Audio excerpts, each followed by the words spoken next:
ಸ್ನೇಹಿತರೆ ನಮಸ್ಕಾರ. ಬಹುಶಃ ಈ ಕಿರುತೆರೆಯ ವೀಕ್ಷಕರಿಗೆ ಇದೊಂದು ದೊಡ್ಡ ಆಘಾತಕಾರಿ ಸುದ್ದಿ, ಅತ್ಯಂತ ಕಹಿ ಸುದ್ದಿ, ಅತ್ಯಂತ ಬೇಸರದ ಸುದ್ದಿ ಅಂತಲೂ ಕೂಡ ಹೇಳ್ಬೋದು. ಕಾರಣ ಏನು ಅಂತ ಹೇಳಿದ್ರೆ, ಕನ್ನಡದ ಪ್ರಖ್ಯಾತ ಧಾರಾವಾಹಿ ಆಗಿದ್ದಂತಹ ಭಾಗ್ಯಲಕ್ಷ್ಮಿ ಧಾರಾವಾಹಿ ಮುಕ್ತಾಯ ಆಗಲಿದೆ ಎನ್ನುವಂಥ ಸುದ್ದಿ ಈಗ ಬಂದಿದೆ. ಬಹುಶಃ ನಿಮಗೆ ತಮ್ಮಲೇ ನೋಡಿದಾಗಲೇ ಒಂದು ರೀತಿಯಲ್ಲಿ ಶಾಕು, ಅಚ್ಚರಿ ಎಲ್ಲದೂ ಕೂಡ ಆಗಿರ್ತದೆ. ಏನಪ್ಪ ಇದು ಸುದ್ದಿಯನ್ನು ಕೊಡ್ತಾ ಇದ್ದಾರೆ, ಇದು ನಿಜನಾ ಸುಳ್ಳ, ಈ ರೀತಿ ಸಾಕಷ್ಟು ಪ್ರಶ್ನೆಗಳು ನಿಮ್ಮ ಮನಸ್ಸಲ್ಲಿ ಮೂಡಿರ್ತವೆ. ಅದರಲ್ಲೂ ಕೂಡ ಒಂದು ರೀತಿಯಲ್ಲಿ ಇವತ್ತಿಗೂ ಕೂಡ ಜನರ ಮನಸ್ಸಲ್ಲಿ ಹಾಸುಹೊಕ್ಕಾಗಿರುವಂತಹ ಮತ್ತು ಜನರ ಮನಸ್ಸಿಗೆ ತುಂಬ ಹತ್ತಿರ ಆಗಿರುವಂಥ ಧಾರಾವಾಹಿ ಭಾಗ್ಯಲಕ್ಷ್ಮಿ ಧಾರಾವಾಹಿ.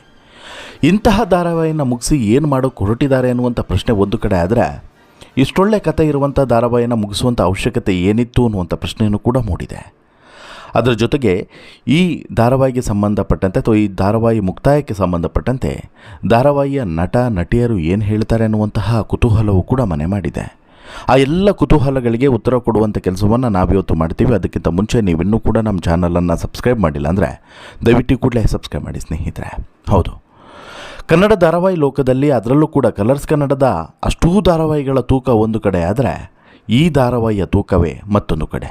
ಅಷ್ಟು ಬಲವಾಗಿ ನಿಲ್ಲುವಂಥ ಮತ್ತು ಅಷ್ಟು ಗಟ್ಟಿತನದಿಂದ ಕೂಡಿದಂತಹ ಧಾರಾವಾಹಿ ಅಂತೇಳಿ ಹೇಳಿದ್ರೆ ಅದು ಭಾಗ್ಯಲಕ್ಷ್ಮಿ ಎನ್ನುವಂತಹ ಧಾರಾವಾಹಿ.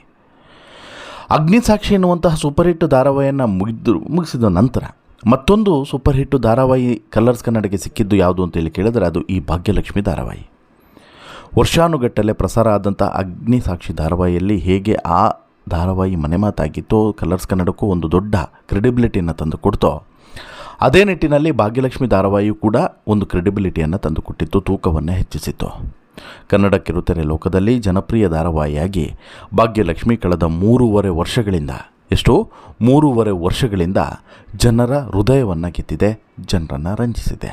ಇದೀಗ ಈ ಜನ ಮೆಚ್ಚಿದ ಕತೆ ಭಾಗ್ಯಲಕ್ಷ್ಮಿ ಅಂತ್ಯ ಆಗಲಿದೆ ಅನ್ನುವಂಥ ಶಾಕಿಂಗ್ ಸಂಗತಿ ಹೊರಗಡೆ ಬಿದ್ದಿದೆ. ವೀಕ್ಷಕರಿಗೆ ವಿದಾಯ ಹೇಳೋದಕ್ಕೆ ಭಾಗ್ಯಲಕ್ಷ್ಮಿ ಸೀರಿಯಲ್ ತಂಡ ಸಜ್ಜಾಗಿದೆ ಎನ್ನುವಂತಹ ಒಂದು ವಿಚಾರನೂ ಕೂಡ ಹೊರ ಜಗತ್ತಿಗೆ ಗೊತ್ತಾಗಿದೆ. ಈ ಮೂಲಕ ಸುಷ್ಮಾ ರಾವ್ ಅವರ ಅಭಿನಯಕ್ಕೆ ಬಹುಶಃ ಭಾಗ್ಯಲಕ್ಷ್ಮಿ ಇದು ಈ ವಿದಾಯದ ಮಾತುಗಳೇ ಸಾಕ್ಷಿ ಅನ್ನೋದು ಕೂಡ ಗೊತ್ತಾಗ್ತಿದೆ. ಹೌದು, ಕನ್ನಡ ಕಿರುತೆರೆ ಲೋಕದಿಂದ ಹೊರಬಿದ್ದಂತಹ ಲೇಟೆಸ್ಟ್ ಸುದ್ದಿ ಅಂದರೆ ಭಾಗ್ಯಲಕ್ಷ್ಮಿ ಧಾರಾವಾಹಿ ಎಂಡ್ ಆಗ್ತಿದೆ. ಅತಿ ಶೀಘ್ರದಲ್ಲೇ ಅಂತಿಮ ಅಧ್ಯಾಯ ಅರ್ಥಾತ್ ಅಂತಿಮ ಸಂಚಿಕೆಗಳು ಪ್ರಸಾರ ಆಗಲಿದೆ ಅನ್ನೋದು ಗೊತ್ತಾಗ್ತಿದೆ.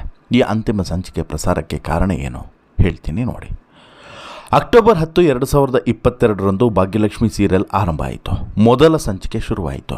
ಅಕ್ಕ ಭಾಗ್ಯ, ತಂಗಿ ಲಕ್ಷ್ಮಿ ಬಾಂಧವ್ಯದ ಕುರಿತು ಕಥೆ ಇದಾಗಿತ್ತು. ಅಕ್ಕ ತಂಗಿಯರ ಮನೆಗೆ ಅಕ್ಕ ತಂಗಿಯರೇ ಸೊಸೆಯಾಗಿ ಹೋಗುವ ಕಥೆಯನ್ನು ಭಾಗ್ಯಲಕ್ಷ್ಮಿ ಹೊಂದಿತ್ತು. ಆದರೆ ಬರ್ತಾ ಬರ್ತಾ ಬರ್ತಾ ಭಾಗ್ಯಲಕ್ಷ್ಮಿ ಬೇರೆ ಬೇರೆ ತಿರುವುಗಳನ್ನು ಪಡಿತಾ ಹೋಯಿತು. ಅನಿವಾರ್ಯನೂ ಕೂಡ ಹೌದು. ಒಂದೇ ಸೀರಿಯಲ್ 2 ಹೋಳಾಯಿತು. ಲಕ್ಷ್ಮಿ ಮದುವೆ ಆದಮೇಲೆ ಅಕ್ಕ ಭಾಗ್ಯ ಕತೆ ಇರುವಂಥ ಸೀರಿಯಲ್ ಭಾಗ್ಯಲಕ್ಷ್ಮಿ ಆಯಿತು. ಲಕ್ಷ್ಮಿ ಸಂಸಾರದ ಕತೆ ಇರುವಂಥ ಸೀರಿಯಲ್ ಲಕ್ಷ್ಮೀ ಬಾರಮ್ಮ ಆಯಿತು. ಹಾಗೆ ನೋಡಿದರೆ ಲಕ್ಷ್ಮೀ ಬಾರಮ್ಮ ಧಾರಾವಾಹಿಗೆ TRP ಚೆನ್ನಾಗಿಯೇ ಇತ್ತು. ಕೆಲವೊಮ್ಮೆ ಅತಿ ಹೆಚ್ಚು TRPಯನ್ನು ಪಡೆದು ನಂಬರ್ 1 ಸ್ಥಾನವನ್ನೂ ಕೂಡ ಪಡೆದಿತ್ತು ಅಂತ ಹೇಳಿದ್ರು ಕೂಡ ಸುಳ್ಳಲ್ಲ. TRPಯಲ್ಲಿ ಟಾಪ್ ಸ್ಥಾನದಲ್ಲಿರುವಂಥ ಸಂದರ್ಭದಲ್ಲೇ ಲಕ್ಷ್ಮೀ ಬಾರಮ್ಮ ಸೀರಿಯಲ್ ಎಂಡ್ ಆಯಿತು. ಇದೀಗ ಭಾಗ್ಯಲಕ್ಷ್ಮಿ ಸಹ ಇದೇ ಹಾದಿಯಲ್ಲಿ ಸಾಗ್ತಾ ಇದೆ ಅನ್ನುವಂಥದ್ದು ಅತ್ಯಂತ ಬೇಸರದ ಸುದ್ದಿ. ಹೌದು, ಭಾಗ್ಯಲಕ್ಷ್ಮಿ ಧಾರಾವಾಹಿಯಲ್ಲಿ ತಾಂಡವ್ ಶ್ರೇಷ್ಠ ಮದುವೆ ಆಯಿತು, ಭಾಗ್ಯ ತಾಂಡವ್ ಡಿವೋರ್ಸ್ ಆಯಿತು. ಭಾಗ್ಯ ಆದಿ ಮದುವೆ ಆಯಿತು. ಸಾಕಷ್ಟು ಅಡೆತಡೆ ಸವಾಲುಗಳು ಎಲ್ಲವೂ ಕೂಡ ಎದುರಾಯಿತು. ಎಲ್ಲವನ್ನೂ ಕೂಡ ಮೆಟ್ಟಿ ನಿಂತಹ ಭಾಗ್ಯ ಕಥೆಯೇ ಈ ಭಾಗ್ಯಲಕ್ಷ್ಮಿ. ಭಾಗ್ಯಲಕ್ಷ್ಮಿ ಸೀರಿಯಲ್ನಲ್ಲಿ ಗೃಹಿಣಿಯಾಗಿದ್ದರೂ ಕೂಡ ಭಾಗ್ಯ SSLC ಪರೀಕ್ಷೆಯಲ್ಲಿ ಕಟ್ಟಿ ತೇರ್ಗಡೆಯನ್ನು ಹೊಂದಿದ್ಲು. ಹೆತ್ತ ಮಗಳ ಜೊತೆಗೆ ತಾಯಿ ಭಾಗ್ಯ ಸಹ SSLC ಪರೀಕ್ಷೆಯನ್ನು ಪಾಸ್ ಮಾಡಿಕೊಂಡಿದ್ಲು. ಇದನ್ನೇ ಅನೇಕ ಮಹಿಳೆಯರು ಸ್ಫೂರ್ತಿಯಾಗಿ ಪಡೆದು SSLC ಪರೀಕ್ಷೆಯನ್ನು ಕಟ್ಟಿ ಪಾಸ್ ಆದಂಥ ಉದಾಹರಣೆ ಕೂಡ ಕಣ್ಮುಂದೆಯೇ ಇದೆ. ಅತ್ತೆ ಅಂದರೆ ಹೀಗಿರಬೇಕು ಅನ್ನೋದನ್ನು ಕೂಡ ತೋರಿಸಿಕೊಟ್ಟಂಥ ಧಾರಾವಾಹಿ ಈ ಭಾಗ್ಯಲಕ್ಷ್ಮಿ ಅಂತಲೂ ಕೂಡ ಹೇಳ್ಬೋದು. ಸೊಸೆ ವಿರುದ್ಧ ಮಸರತ್ತು ಮಾಡುವಂಥದ್ದು, ಜೊತೆಗೆ ಸೊಸೆ ವಿರುದ್ಧ ದ್ವೇಷವನ್ನು ಕಾರುವಂಥ ಅತ್ತೆಯ ದೌರ್ಬುದ್ಧಿ, ಈ ಕುರಿತಾದಂಥ ಧಾರಾವಾಹಿಗಳು ಸಾಕಷ್ಟಿದ್ದಾವೆ. ಅದು ನಿತ್ಯ ಜೀವನದಲ್ಲೂ ಕೂಡ ನಾವು ನೋಡುವಂಥದ್ದೇ. ಅವೆಲ್ಲದಕ್ಕಿಂತ ಡಿಫರೆಂಟಾಗಿ ಭಾಗ್ಯಲಕ್ಷ್ಮಿ ಕೊಂಚ ವಿಭಿನ್ನ. ಭಾಗ್ಯಲಕ್ಷ್ಮಿ ಸೀರಿಯಲ್ನಲ್ಲಿ ಅತ್ತೆ ಸೊಸೆ ಜಗಳ ಇರಲೇ ಇಲ್ಲ. ಸೊಸೆಯನ್ನು ಮಗಳಂತೆ ಪ್ರೀತಿಸುವಂತಹ, ಕಾಳಜಿ ವಹಿಸುವಂಥ ಅತ್ತೆ ಮಾವ ಇದ್ದರು. ಸಿಕ್ಕರೆ ಇಂತಹ ಅತ್ತೆ ಸಿಗಬೇಕು ಅಂತ ಹೇಳ್ಬಿಟ್ಟು ಕುಸುಮ ಪಾತ್ರವನ್ನು ನೋಡಿ ಹಲವಾರು ಮಂದಿ ಅಂದುಕೊಂಡಿದ್ದರೂ ಕೂಡ ಕಿರುತೆರೆ ವಲಯದಲ್ಲಿ ಕೇಳಿಬರ್ತಿರುವಂಥ ಮಾತಿನ ಪ್ರಕಾರ ಭಾಗ್ಯಲಕ್ಷ್ಮಿ ಸೀರಿಯಲ್ ಅಂತ್ಯ ಕಾಣಲಿದೆ. ಸದ್ಯದಲ್ಲೇ ಹೊಸ ಅಧ್ಯಾಯ ಶುರುವಾಗಲಿದೆ ಅನ್ನೋದನ್ನು ಕೂಡ ಇಲ್ಲಿ ಸಾಕಷ್ಟು ಜನ ಹೇಳ್ತಾರೆ. ಇನ್ನು ವಿಶೇಷ ಏನಪ್ಪ ಅಂತ ಹೇಳಿದ್ರೆ, ಸುಷ್ಮಾ ಕೆ ರಾವ್ ಅವರು ಭಾಗ್ಯಲಕ್ಷ್ಮಿ ಎನ್ನುವಂತಹ ಒಂದು ಅಭೂತಪೂರ್ವವಾದಂತಹ ಪಾತ್ರವನ್ನು ನಿಭಾಯಿಸಿದ್ದು ಮತ್ತು ಭಾಗ್ಯಲಕ್ಷ್ಮಿ ಅನ್ನುವಂತಹ ಆ ಪಾತ್ರಕ್ಕೆ ಹೆಚ್ಚು ತೂಕವನ್ನು ತುಂಬಿದ್ದು ಇದೇ ಸುಷ್ಮಾ. ಭಾಗ್ಯ ಆಗಿ ಸುಷ್ಮಾ ಭಾಗ್ಯಲಕ್ಷ್ಮಿ ಧಾರಾವಾಹಿಯಲ್ಲಿ ಮೋಡಿ ಮಾಡಿದರು. ಕುಸುಮ ಆಗಿ ಪದ್ಮಜರಾವ್, ಗುಂಡಣ್ಣ ತನ್ಮಯ್ ಆಗಿ ನಿಹಾರ್ಗೌಡ, ತನ್ವಿಯಾಗಿ ಅಮೃತ, ತಾಂಡವಾಗಿ ಸುದರ್ಶನ್ ರಂಗಪ್ರಸಾದ್, ಶ್ರೇಷ್ಠ ಆಗಿ ಕಾವ್ಯಗೌಡ, ಆದಿಯಾಗಿ ಹರೀಶ್ ರಾಜ್, ಕನ್ನಿಕಾ ಆಗಿ ಸುಕೃತ ನಾಗ್ ಮುಂತಾದವರು ಅಭಿನಯಿಸಿದಂತಹ ದೊಡ್ಡ ಪಾತ್ರವರ್ಗ ಇದ್ದಂತಹ ಈ ಟೀಮ್ ಇದು.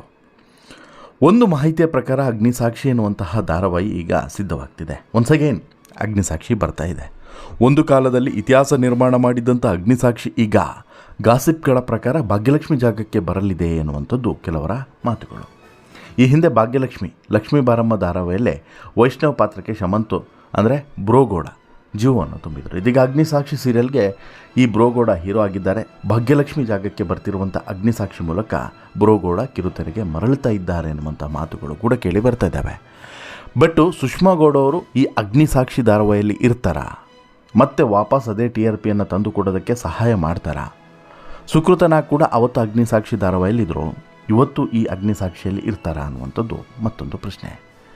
ಇನ್ನು ಈ ಅಗ್ನಿಸಾಕ್ಷಿ ಧಾರಾವಾಹಿ ಬರುವಂಥ ಸಂದರ್ಭದಲ್ಲಿ ಭಾಗ್ಯಲಕ್ಷ್ಮಿಯನ್ನು ಮುಗಿಸ್ತಿದ್ದಾರೆ ಅನ್ನುವಂಥ ಗಾಸಿಪ್ಗಳು ಹರಿದಾಡದಂಥ ಬೆನ್ನಲ್ಲೇ ಇದೇ ಧಾರಾವಾಹಿಯ ಪಾತ್ರಧಾರಿಗಳು ಕೆಲವೊಂದಷ್ಟು ಸ್ಪಷ್ಟನೆಯನ್ನು ಕೂಡ ಕೊಡ್ತಾ ಇದ್ದಾರೆ, ಉತ್ತರವನ್ನು ಕೂಡ ಕೊಟ್ಟಿದ್ದಾರೆ.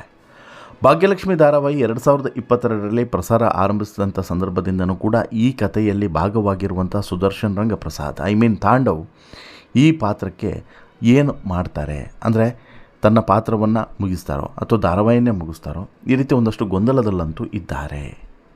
ಈಗ ಈ ಸುದರ್ಶನ್ ಅವರು ಹೇಳೋದೇನು ಅಂತ ಹೇಳಿದ್ರೆ, 1000 ಎಪಿಸೋಡ್ ಪೂರ್ಣಗೊಳಿಸ್ತಿದ್ದಂತೆ ಧಾರಾವಾಹಿ ಮುಗೀತದೆ ಅನ್ನುವಂಥದ್ದನ್ನು ಎಲ್ಲರೂ ಕೂಡ ಅಂದುಕೊಳ್ತಾರೆ. ನಮ್ಮ ಧಾರಾವಾಹಿ ಕಡಿಮೆ TRPಯನ್ನು ಪಡೆದರೆ ಆ ರೀತಿ ಊಹೆ ಅಥವಾ ಕಲ್ಪನೆ ಮಾಡ್ಕೊಳ್ಬಹುದು. ಆದರೆ ನಮ್ಮ ಧಾರಾವಾಹಿ ಉತ್ತಮ TRPಯನ್ನು ಪಡೆದುಕೊಳ್ತಿದೆ, ಹೀಗಾಗಿ ಧಾರಾವಾಹಿ ಮುಗೀತದೆ ಅನ್ನೋದ್ರಲ್ಲಿ ಅರ್ಥವಿಲ್ಲ. ಆದರೂ ಕೂಡ ಧಾರಾವಾಹಿ ವಿಚಾರದಲ್ಲಿ ವಾಹಿನಿಯವರೇ ಅಂತಿಮ ನಿರ್ಧಾರವನ್ನು ತೆಗೆದುಕೊಳ್ಬೇಕಾಗ್ತದೆ. ಸೊ ದಟ್ ಅವ್ರು ಏನು ನಿರ್ಧಾರವನ್ನು ತೆಗೆದುಕೊಳ್ತಾರೆ ಅನ್ನೋದ್ರ ಬಗ್ಗೆ ಮಾಹಿತಿ ಇಲ್ಲ. ಬಟ್ ನಮ್ಮ ಟೀಮ್ಗೆ ಇನ್ನೂ ಕೂಡ ಯಾವುದೇ ರೀತಿಯಾದಂಥ ಘೋಷಣೆ ಆಗಲಿಲ್ಲ ಅನ್ನುವಂಥ ವಿಚಾರವನ್ನು ಕೂಡ ಹೇಳ್ತಾರೆ. ಇನ್ನು ರಾಣಿ ಸೀರಿಯಲ್ನ ಒಂದು ಬಿಗ್ ಬಾಸ್ ಸಂದರ್ಭದಲ್ಲಿ ಘೋಷಣೆ ಮಾಡಲಾಗಿತ್ತು. ಈ ಧಾರಾವಾಹಿ ಪ್ರೋಮೋ ಕೂಡ ರಿಲೀಸ್ ಆಗಿದೆ. ಧಾರಾವಾಹಿ ಪ್ರಸಾರ ಆಗಬೇಕು ಅಂತ ಹೇಳಿದ್ರೆ ಒಂದು ಧಾರಾವಾಹಿ ಪೂರ್ಣಗೊಳ್ಳಲೇಬೇಕು. ಈಗ ಭಾಗ್ಯಲಕ್ಷ್ಮಿನ ನಿಲ್ಲಿಸ್ತಾರೋ ಅಥವಾ ಬೇರೆ ಧಾರಾವಾಹಿನ ನಿಲ್ಲಿಸ್ತಾರೋ ಅನ್ನೋದು ಒಂದು ಕಡೆ ಆದರೆ, ರಾಣಿಯನ್ನು ಈ ಸ್ಲಾಟಿಗೆ ಹಾಕ್ತಾರೋ ಅಗ್ನಿಸಾಕ್ಷಿಯನ್ನು ಈ ಸ್ಲಾಟಿಗೆ ಹಾಕ್ತಾರೋ ಅನ್ನೋದು ಮತ್ತೊಂದು ಕುತೂಹಲ. ಹಾಗಾಗಿ ಉತ್ತರ ಸಿಗಬೇಕು ಅಂತ ಹೇಳಿದ್ರೆ ಅದಕ್ಕೆ ಈ ವಾಹಿನಿಯವರೇ ಏನಾದರೂ ಒಂದು ಸ್ಪಷ್ಟನೆಯನ್ನು ಕೊಟ್ಟಾಗ ಮಾತ್ರ ಉತ್ತರ ಸಿಗುತ್ತೆ. ಬಟ್ ಸದ್ಯಕ್ಕಂತೂ ಯಾವ ಕ್ಲಾರಿಟಿನಂತೂ ಇಲ್ಲ. ಬಟ್ ಭಾಗ್ಯಲಕ್ಷ್ಮಿ ನಿಲ್ಲಿಸ್ತಾರೆ ಅಂತೇಳಿ ಸುದ್ದಿ ಯಾವಾಗ ಹೊರಗಡೆ ಬಂತೋ ಇಮಿಡಿಯೇಟ್ಲಿ ಎಲ್ರಿಗೂ ಕೂಡ ಬೇಸರ ಆಗಿದ್ದಂತೂ ಸತ್ಯ. ನೋಡೋಣ ಏನಾಗುತ್ತೆ, ವಾಹಿನಿ ಏನು ನಿರ್ಧಾರವನ್ನು ತೆಗೆದುಕೊಳ್ಳುತ್ತೆ, ತನ್ನ ನಿರ್ಧಾರವನ್ನು ಬದಲಾಯಿಸುತ್ತಾ ಕಾದು ನೋಡಬೇಕು. ಬಟ್ ನಿಮ್ಗೆ ಅನಿಸುತ್ತೆ ಸ್ನೇಹಿತರೆ, ಭಾಗ್ಯಲಕ್ಷ್ಮಿ ಧಾರಾವಾಹಿ ನಿಲ್ಲಿಸ್ತಿದ್ದಾರೆ, ಮುಗಿಯುತ್ತಿದೆ ಅನ್ನುವಂಥ ಮಾತನ್ನು ಕೇಳಿದ ಬಳಿಕ ನಿಮ್ಗೆ ಅನಿಸುತ್ತೆ? ಪ್ರಾಮಾಣಿಕವಾಗಿ ನಿಮ್ಮ ಅಭಿಪ್ರಾಯವನ್ನು ಕಮೆಂಟ್ ಮಾಡಿ ತಿಳಿಸಿ. ಜೊತೆಗೆ ಭಾಗ್ಯಲಕ್ಷ್ಮಿ ನಿಲ್ಲಿಸಿದ್ರೆ ಒಳ್ಳೆಯದಾ ಅಥವಾ ಇಲ್ಲ ಕಂಟಿನ್ಯೂ ಮಾಡಿದ್ರೆ ಒಳ್ಳೆಯದಾ, ಈ ಸ್ಲಾಟಿಗೆ ಯಾವ ಧಾರಾವಾಹಿ ಬಂದರೆ ಒಳ್ಳೆಯದು ಅಂತೇಳಿ ನಿಮ್ಗೆ ಅನಿಸುತ್ತೆ? ಒಂದು ವೇಳೆ ನಿಲ್ಲಿಸೋದಾದರೆ ಅದನ್ನು ಕೂಡ ಕಮೆಂಟ್ ಮಾಡಿ ತಿಳಿಸಿ. ಯಾಕಂತ ಹೇಳಿದ್ರೆ ನಿಮ್ಮ ಕಮೆಂಟಿಗೆ ತುಂಬ ವ್ಯಾಲ್ಯೂ ಇದೆ. ಇದೆಲ್ಲವನ್ನು ಕೂಡ ಚಾನಲ್ ಅಬ್ಸರ್ವ್ ಮಾಡುತ್ತೆ ಅನ್ನೋದನ್ನು ಕೂಡ ಗಮನಿಸ್ತಾ, ಈ ಸ್ಟೋರಿ ಇಷ್ಟ ಆಯಿತು ಅಂತ ಹೇಳಿದ್ರೆ ಲೈಕ್ ಮಾಡಿ, ಶೇರ್ ಮಾಡಿ, ಚಾನಲ್ಗೆ ಸಬ್ಸ್ಕ್ರೈಬ್ ಆಗೋದನ್ನು ಮರಿಬೇಡಿ. ಧನ್ಯವಾದ.